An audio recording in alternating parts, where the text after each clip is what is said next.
अगला हेडिंग बनाइए, we calculate electric field at a point, we calculate electric field at a center of a ring, we calculate electric field at the center of a ring, मतलब ring के center पर हमें electric field बताना है इस जगह। तो पहले बात सुन, रिंग रिंग मतलब अंदर का पोर्शन खाली। तो हमने आपको बोला था पहले लेक्चर में ही जब स्टार्ट किए थे इलेक्ट्रोस्टैटिक्स, तो क्यू का मतलब क्या होता है, चार्ज, यानी कि charge on the body. Q का मतलब क्या होता है, चार्ज, यानी चार्ज ऑन द बॉडी, यानी चार्ज जहां भी होगा तो कोई ना कोई बॉडी के ऊपर होगा। तो क्यू का मतलब जब चार्ज हुआ, और चार्ज जब कोई ना कोई बॉडी के ऊपर होगा, तो यहाँ पर बात करके अगर मान लेंगे रिंग रिंग है, तो रिंग के अंदर का पोर्शन तो खाली है। रिंग में जब भी चार्ज होगा तो केवल इसके एक्सिस पे होगा, सरफेस पे होगा। रिंग में जब भी चार्ज होगा तो केवल सरफेस पे होगा। रिंग के अंदर तो चार्ज, रिंग के चार्ज होने के लिए कोई बॉडी होना चाहिए, और रिंग के अंदर का पोर्शन खाली है, तो इसके ऊपर कोई चार्ज होगा नहीं, और चार्ज नहीं होगा जिसके अंदर इलेक्ट्रिक फील्ड भी क्या होगा, जीरो।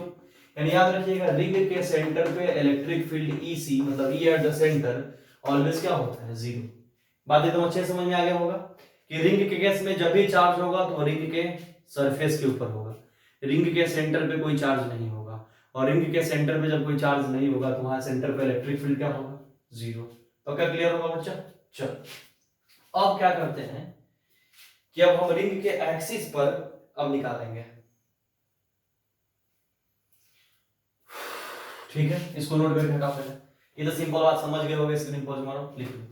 अगला हेडिंग बना, we calculate electric field at a point, we calculate electric field at a point on the axis of a ring, electric field at a point on the axis of a ring,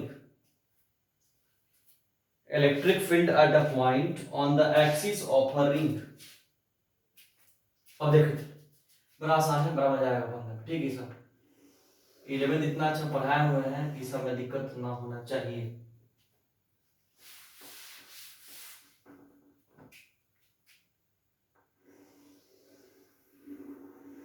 मान लो कि अगर ये मेरा ring, ठीक, अच्छी बात, ring का radius r है, रिंग से मान लो x दूरी पर कोई पॉइंट P, ठीक। अब क्या बोल रहा है कि हमें इस पॉइंट के ऊपर इलेक्ट्रिक फील्ड निकाल के दिखाना है। रिंग के एक्सिस के कारण इस पॉइंट पे हमें क्या निकालना है, इलेक्ट्रिक फील्ड, ठीक। तो बता, रिंग के पूरे एक्सिस पे चार्ज है, गौर से देख, यहां यहां यहां यहां यहां यहां, रिंग के पूरे एक्सिस पे चार्ज मौजूद है, तो एक बार में पूरे के लिए निकालना पॉसिबल नहीं है। तो सबसे पहले हम क्या करेंगे, आपको पूरा 11th सिखाता है, रिंग के ऊपर एक छोटा सा टुकड़ा कट करेंगे। रिंग के ऊपर क्या कट करेंगे, एक छोटा सा टुकड़ा। तो हमने रिंग के ऊपर एक छोटा सा टुकड़ा कट कर लिया, कोई दिक्कत? तो जैसे ही छोटा सा टुकड़ा कट कर लिए, तो इस छोटे से टुकड़े की लंबाई को मान लो हमने नाम दे दिया dl। क्या नाम दे दिया, dl। पूरा लंबाई तो इसका, कोई भी रिंग का रेडियस अगर r है तो उसका पूरा लंबाई तो उसका सरकमफ्रेंस होता है, परिधि होती है, यानी 2 पाई r लंबाई होगा। लेकिन हम छोटा टुकड़ा कट कर लिए, इस छोटे से टुकड़े की लंबाई को हमने क्या मान लिया, dl। तो इस छोटे से टुकड़े की लंबाई को dl मान लिया, तो इस छोटे से टुकड़े के चार्ज को क्या मानेंगे, dq। और आपको तुरंत पढ़ाएंगे पॉजिटिव चार्ज के कारण इलेक्ट्रिक फील्ड का डायरेक्शन हमेशा पॉजिटिव चार्ज से बाहर की ओर होता है, प्लस क्यू चार्ज के कारण इलेक्ट्रिक फील्ड का डायरेक्शन हमेशा प्लस क्यू चार्ज से बाहर की ओर होता है। तो से वहां पर जो dq चार्ज है, dq चार्ज से इस p पॉइंट पे इलेक्ट्रिक फील्ड का डायरेक्शन हमेशा dq से बाहर की ओर होगा, जो इधर क्या होगा, de। क्या होगा, de, 100%। अब सोचो कि जब ये r है, ये x है, और मान लो ये एंगल अल्फा है,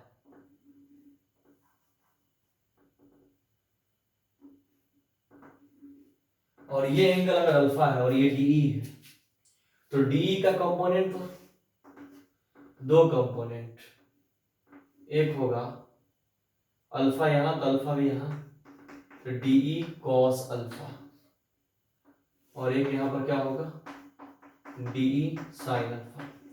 तो हमें एक्सिस पे निकालना है, ये तो एक्सिस के परपेंडिकुलर हो गया, एक्सिस पर तो यही हुआ ना, तो ये नहीं निकलेगा, जब भी निकलेगा तो किसके लिए निकलेगा, डी कॉस अल्फा के लिए।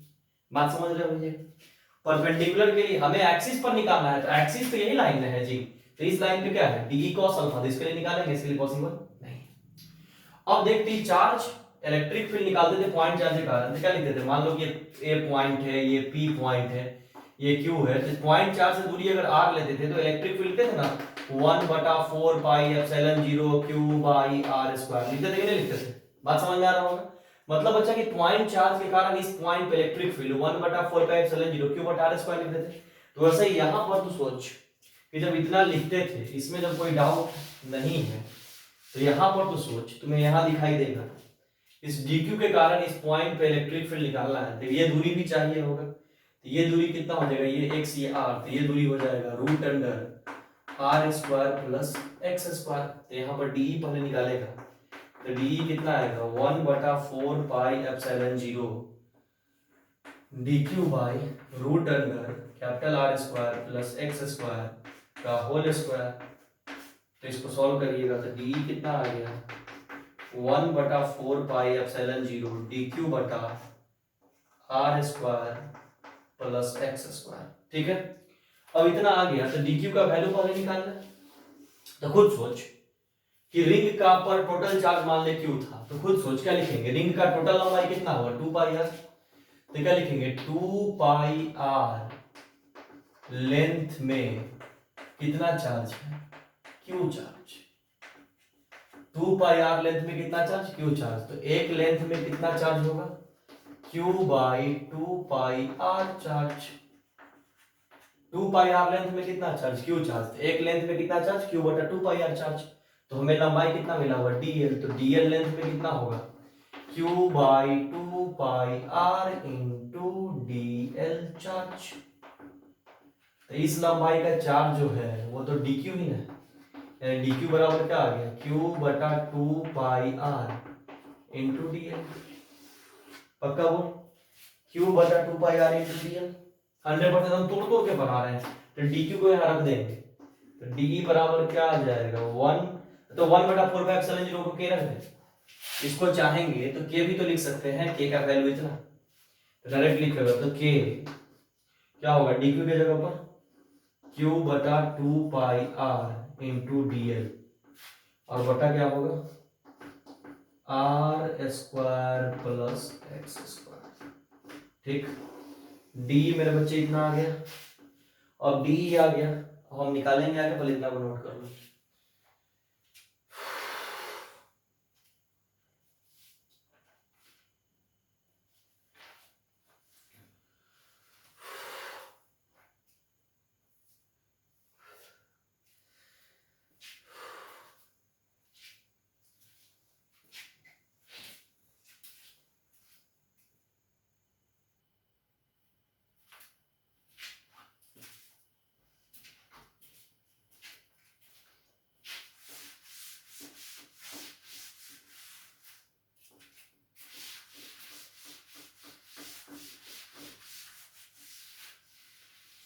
अब पहले ही समझा दिए थे कि हमको एक्सिस पर निकालना है, तो एक्सिस पर निकालना है मतलब एक्सियल लाइन पे, तो जब भी निकलेगा cos के लिए निकलेगा, इसके लिए पॉसिबल नहीं होगी, ये तो इस एक्सिस के परपेंडिकुलर हो जा रहा है, 90 डिग्री हो जा रहा है, इसके लिए नहीं निकलेगा, तो cos के लिए निकालेंगे, तो यहाँ electric field at the axis, E eight the axis क्या होगा, तो यही होगा DE cos अल्फा, तो DE cos अल्फा हो जाएगा, तो DE का वैल्यू रख देंगे, तो E एट द एक्सिस क्या होगा, ये होगा डी के जगह पर के क्यू बटा 2 pi are into are square plus x square into D L cos alpha. हो गया, चलो अब इसको मिटा, फिगर ऊपर का काम खत्म है ना। 1 मिनट, फिगर का एक काम है, कॉस अल्फा का वैल्यू निकाल लेते हैं। कॉस अल्फा का वैल्यू देख, बी बाई एच, खुद देख अल्फा है तो बेस ये होगा, हाइपो ये होगा, यानी x बटा root under r square plus x square. तो अब यहां पर खुद सोच कि E एट द एक्सिस की बात करेंगे अगर, तो क्या हो जाएगा k q d l by 2 pi are into are square plus x square, और कॉस अल्फा की जगह पर क्या हो जाएगा एक्स बटा root under r square plus x square.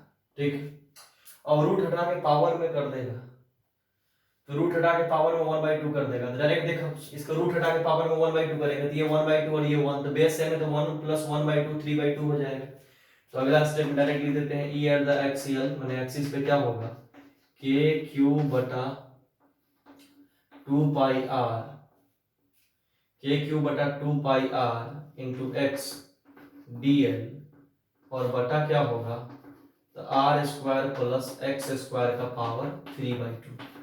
इसका पावर 1/2, इसका पावर 1, बेस सेम है तो 1 + 1/2 क्या हो जाएगा 3/2। अब सबको बाहर निकाल दे, इंटीग्रेट कर दे टोटल के लिए, तो क्या हो जाएगा इंटीग्रेट करेंगे तो क्या क्या बाहर निकलेगा देख, k q x 2 pi r और r square plus x square का पावर 3/2, ये बाहर निकल जाएगा पक्का।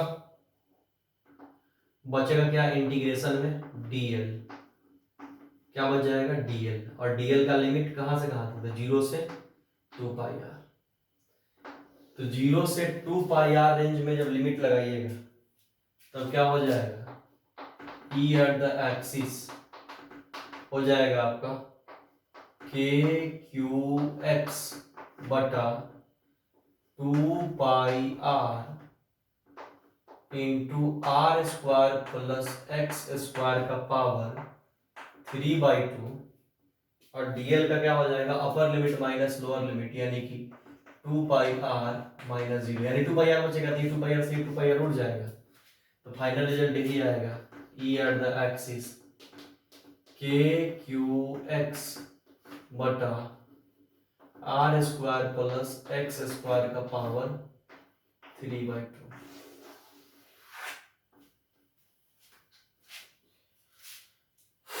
चलिए ये हो गया। अब आपको रिंग का निकलवा दिए और आर्क का निकलवाते हैं, ठीक है। चलिए तो अगला हेडिंग बनाइए, इसको नोट करने के बाद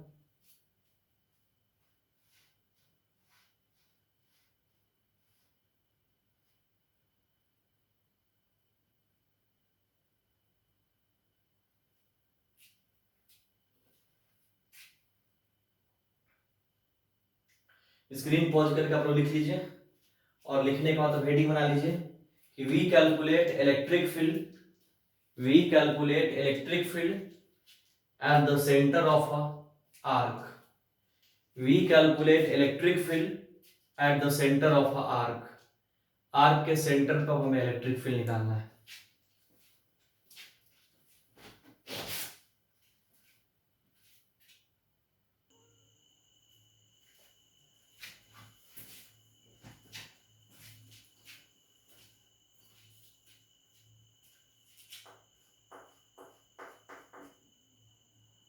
हेडिंग आपको बनवा चुके हैं कि आर्क के सेंटर पे हमें इलेक्ट्रिक फील्ड निकालना है। किसके सेंटर पे, आर्क। मान लो आर्क अगर मेरा ये है,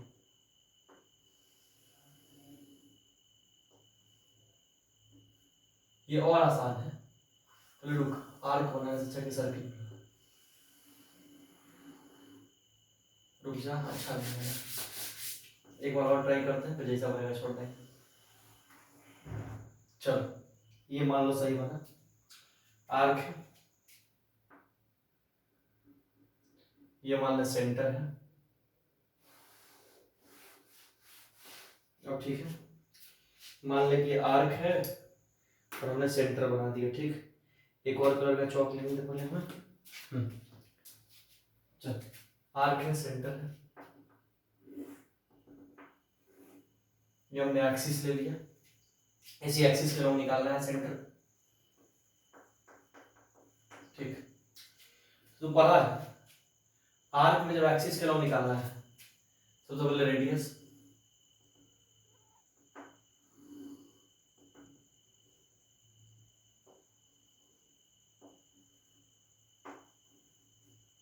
मान ले आर मान ले, ठीक।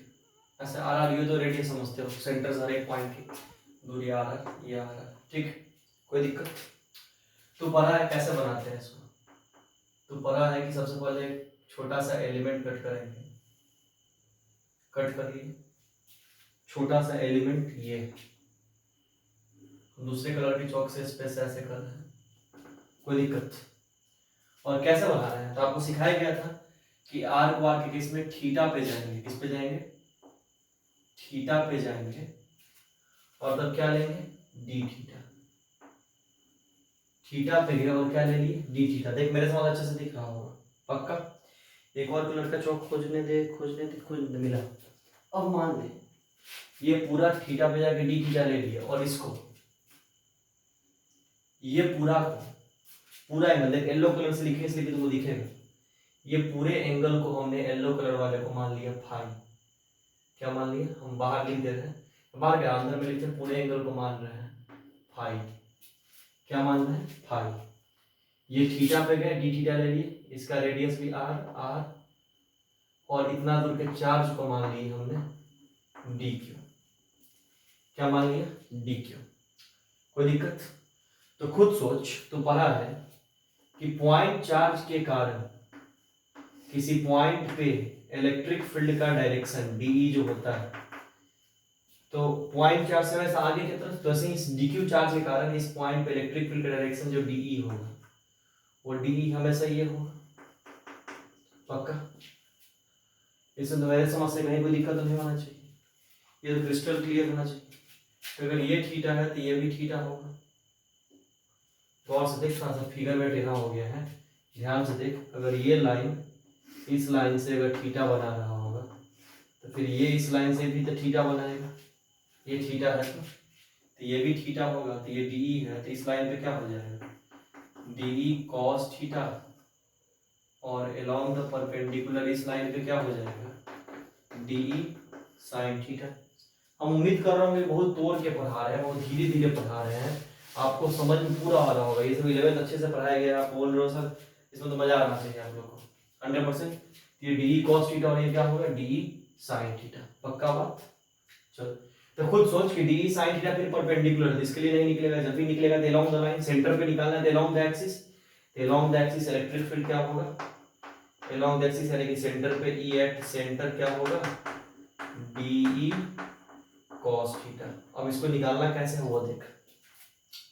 तो सबसे पहले तुम्हें डी निकालना पड़ेगा, तो डी निकालने के लिए पहले डी क्यू निकालना पड़ेगा। तो खुद सोच, ये पूरा आर्क का लंबाई हम रफ में बना रहे हैं, जैसे मान लीजिए पूरा आर्क, कि तुम पेंटिंग अच्छे से करेंगे तो समझ में आएगा। तो पूरे के लिए बात करेगा, सेंटर अगर इसको मान के, पूरे के लिए रेडियस रेडियस, ये पूरा वाला एंगल तो बच्चे फाई है। खुद सोच, पूरा वाला एंगल क्या है? फाई। ये आर्क क्या होगा? Arc equal to angle into radius, यानी कि फाई इंटू आर, यानी इस पूरे का लंबाई, यानी ये आर्क क्या हो गया? Phi into r. पक्का बोल, ये क्या हो गया? Phi into are. 100% पक्का पक्का। अब ये डीक्यू के लिए जब तू देखेगा तो ये वाला फिगर पे हम पेंटिंग कर देते हैं, ये ऐसे था और ये ऐसे था, ये लंबाई निकालना है, तो ये डी थीटा था और ये आर, तो ये वाला आर्क का लंबाई क्या हो जाएगा? तो एंगल यानी डी थीटा,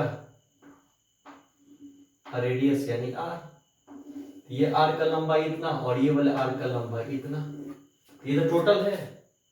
तो पूरे के लिए तो चार्ज क्यू है, तो क्या बोल सकते हैं कि फाई आर लेंथ के आर्क में, phi r length, phi r arc length, phi r arc length में कितना चार्ज? तो क्यू चार्ज, बढ़िया। तो एक लेंथ में कितना चार्ज? तो क्यू बटा फाई आर चार्ज। तो इस लंबाई को d theta r arc length में चार्ज कितना हो जाएगा? तो क्यू बटा phi r into d theta r. तो आर ने आर को उड़ा दिया, तो ये डी क्यू बराबर क्या आएगा? डी क्यू बराबर आ गया फाई बटा क्यू बटा फाई इंटू डी थीटा। पक्का? अरे भाई इसका लंबाई यानी ये वाला लंबाई कितना होगा, ये वाला आर का लंबाई है ना होगा आर डी थीटा। कितना होगा आर डी थीटा। तो इतना लंबाई में का चार्ज डी क्यू है, तो डी क्यू कितना निकला फाई क्यू बटा फाई इंटू डी थीटा। क्या निकला क्यू बटा फाई इंटू डी थीटा 100%। अब डी निकाल, तो डी पॉइंट चार्ज के कारण किसी पॉइंट पे, तो डी बराबर के डी क्यू बाई ये दूरी कितना है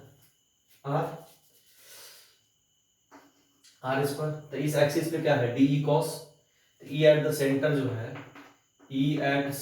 जो है वो क्या है डी ई कॉस थीटा। तो ई एट सेंटर हो जाएगा डी ई के जगह पर k d q by are square cos theta हो जाएगा। कोई डाउट? बढ़िया, इतना वो लिख लिया, फिर बात करते हैं।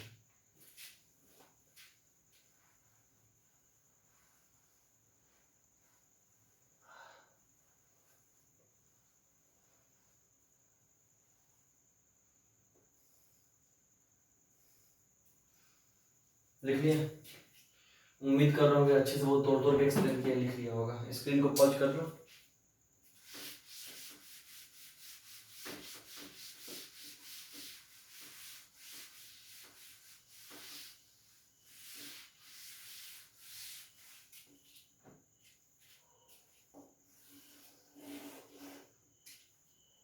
ये हो गया। चलो अब वर्क करना। सबसे पहले बात करते हैं क्या ई at centre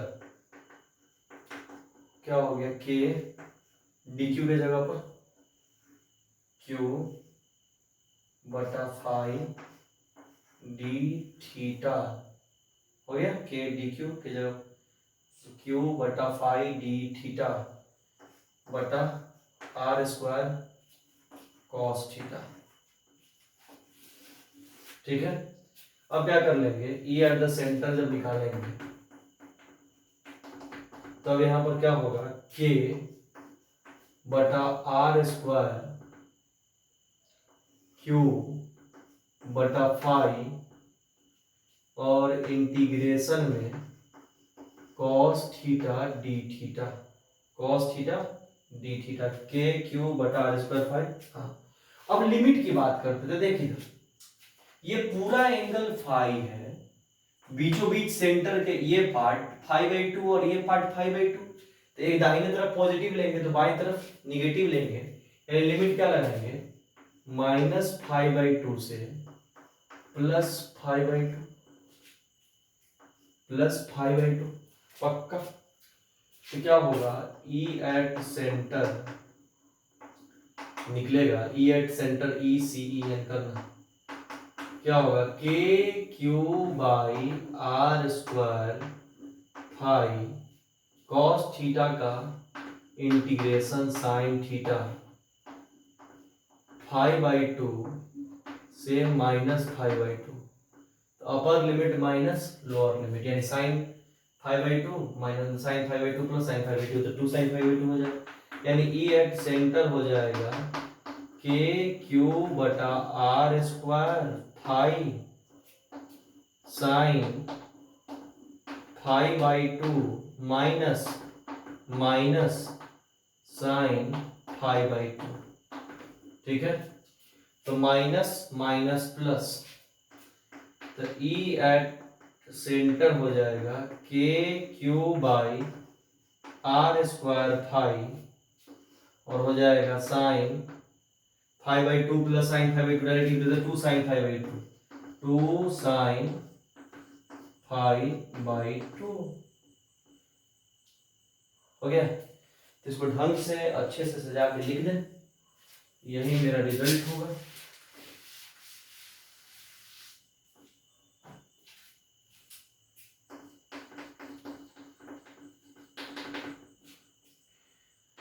to k Q by are square phi sine phi by 2। ठीक, खत्म। अब बच्चा डिस्क के सरफेस, डिस्क के लिए इलेक्ट्रिक फील्ड निकालना। ठीक, और उसको निकलवा के फिर इलेक्ट्रिक फील्ड पे बहुत अच्छे अच्छे वैरायटी का एक लेक्चर वही डिस्क पे निकलवा के और एक दो लेक्चर क्वेश्चन करवाएंगे, बहुत बेहतरीन। ठीक, फिर इलेक्ट्रिक फील्ड वाला डीपीपी होमवर्क देंगे। हाँ, एक चीज और, एक टॉपिक और पढ़ा रहा है, principle of superposition of forces. ठीक है, उसको पढ़ा देंगे। उसके बाद तब एक दो क्लास में ये सब हो जाएगा डिस्कशन, और वो टॉपिक मुश्किल से 10 मिनट का टॉपिक है, फिर डिस्कशन। और उसके बाद तब हम लोग इलेक्ट्रिक फ्लक्स स्टार्ट करेंगे। क्या स्टार्ट करेंगे? Electric flux. देखो बच्चे, 2 दिन पूरे शहर का नेट का वाईफाई नहीं चल रहा था, हम लोग का वाईफाई डिस्टर्ब था, इसलिए वीडियो अपलोड नहीं कर रहे थे। आपसे फिर कंटिन्यू वीडियो को हम लोग अपलोड करेंगे, रूटीन में आप लोगों को वीडियो मिलेगा, आप लोग मन लगा के पढ़िए। उम्मीद कर रहा हूँ कि पूरा वीडियो आपको अच्छे समझ में आ रहा होगा, वीडियो क्वालिटी भी सही होगा। चलिए, थैंक यू।